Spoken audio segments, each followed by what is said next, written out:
So, this is a bit of a public service announcement for anyone running Google Shopping, whether that's paid ads or the free product listings. There's a deadline coming up on August 18th that could quietly break your presence in Google.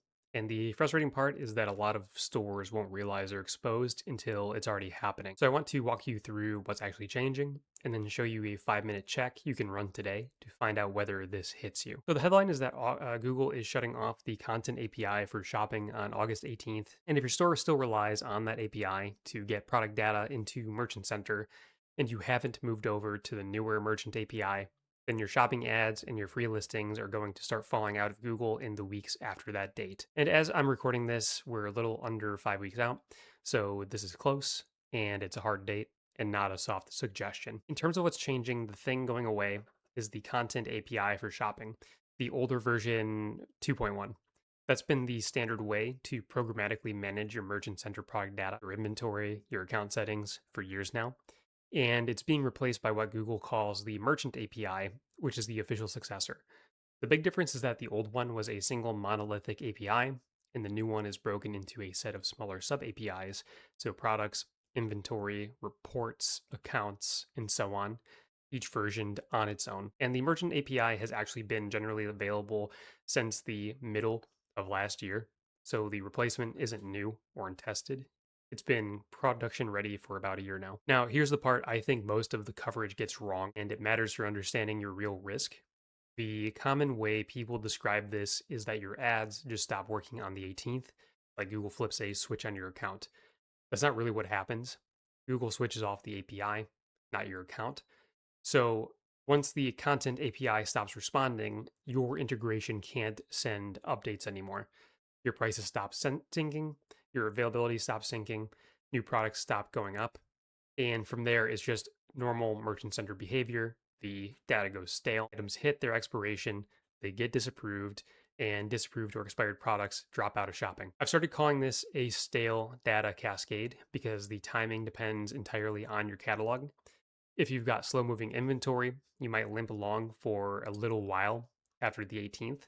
But if your prices and stock change a lot, you break almost immediately because those constant updates are exactly what stops flowing.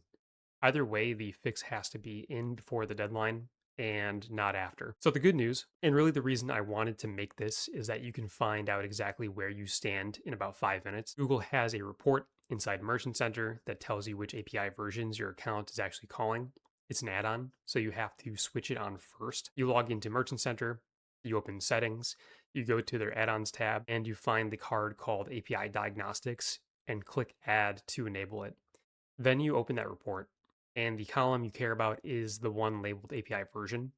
It tags every single call your account makes as either content API or merchant API. If every row already says merchant API, then congratulations, you're done.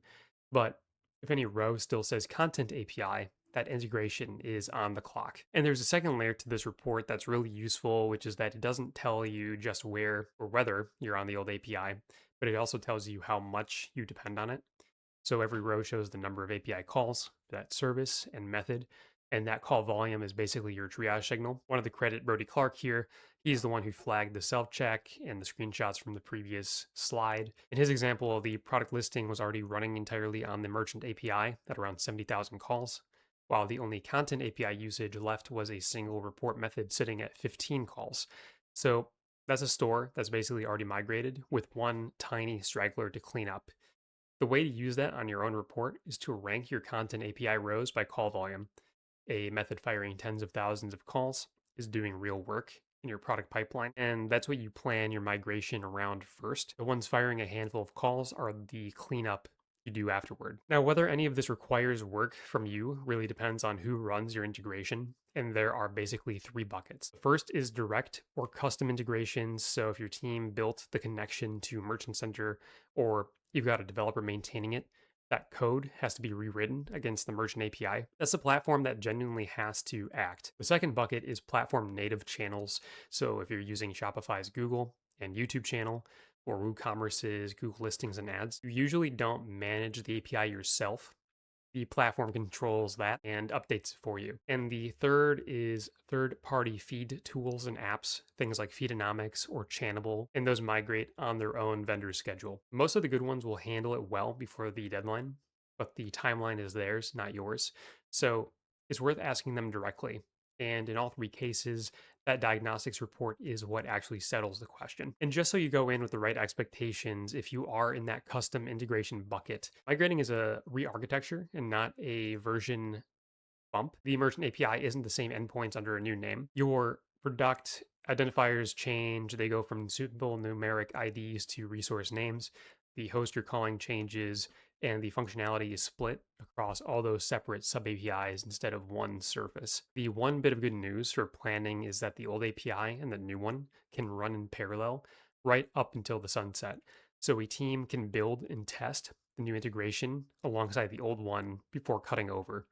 But the point is, treat it like a development project with a deadline and not just a quick config change. And so the reason this is worth a PSA and not a shrug really comes down to the timing. Checking your exposure takes 5 minutes. Actually, migrating a custom integration takes weeks.